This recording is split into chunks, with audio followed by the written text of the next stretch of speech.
Old girl's a little cold this morning, had to give her a jump start. Decided to go get going on our spring installs. Wouldn't you know it, got down to about 5 below last night. Just didn't want to start. Well, we have arrived on site. Getting me unloaded. I gotta go get another load of material.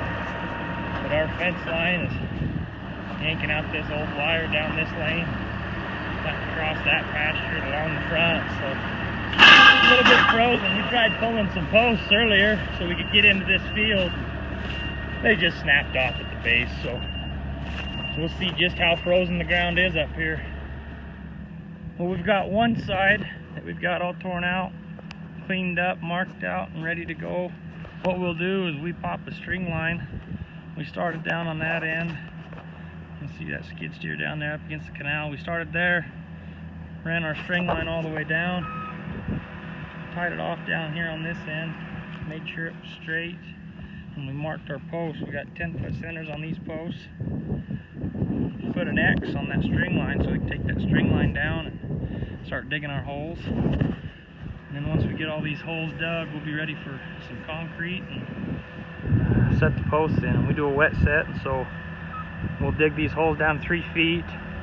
When we get a bunch of them done, we'll fill it full of concrete and then push our post down in it, versus putting the post in and then kind of filling around it.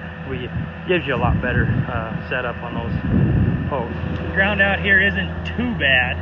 Down on that end, I started with that skid steer down there before getting somebody else in it. But about 6 inches of frost up on that end. And then down here where the water on this end of the field pools up more, this side's got probably a couple of holes dug. I'm not clean them out yet, but it's going. It takes some time over here. Hey, good morning. We're back out here building some more fence, and we're going to go over with you how we get our fence line going. And so we've already got the old line tore out. We went through with our string line, and we got our X's on the ground every 10 feet for these post holes.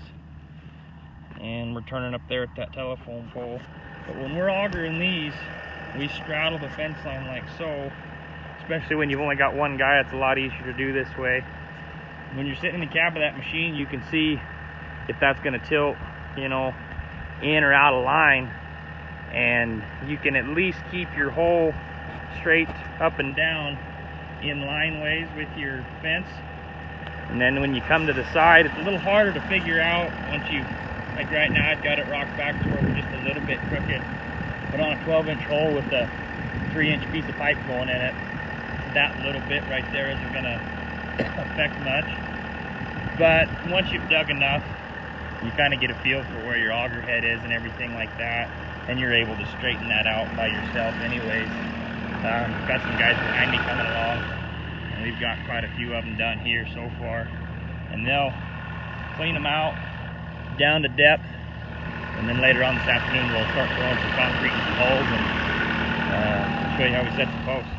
Alright, so I've shown you how we were going through digging all of our holes, marking them out. We've got the concrete truck out here now, filling these holes up to about within a couple inches of grade.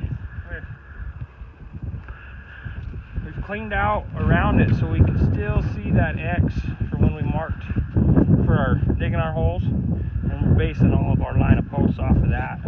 We wet set all these continuous posts, meaning we'll fill that hole up with concrete so it'll get up inside all the way around and encase that whole post in concrete.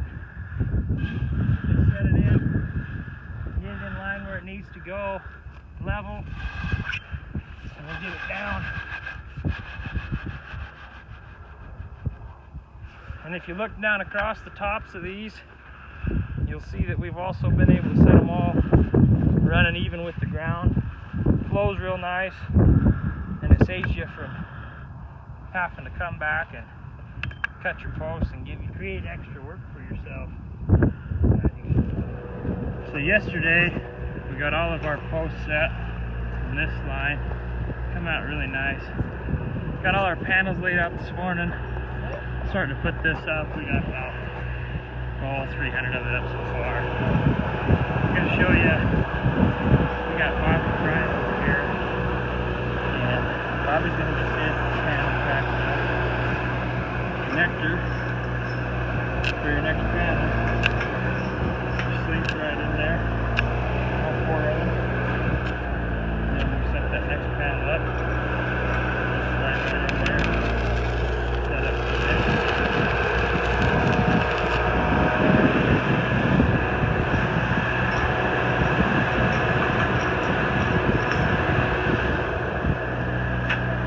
Slides right together, and on you go over another 20 feet. On down. We do these.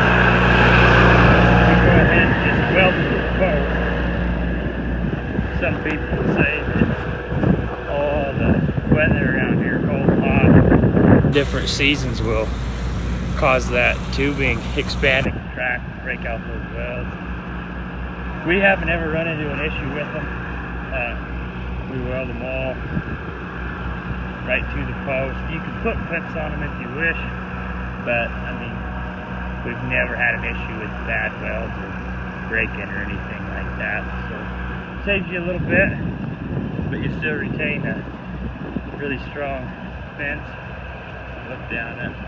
You got quite a bit of depth already. Looks real good. And you're never gonna have to touch this fence. I mean, you can have your horses rubbing on it, leaning on it, cows pushing on it, and it ain't going nowhere.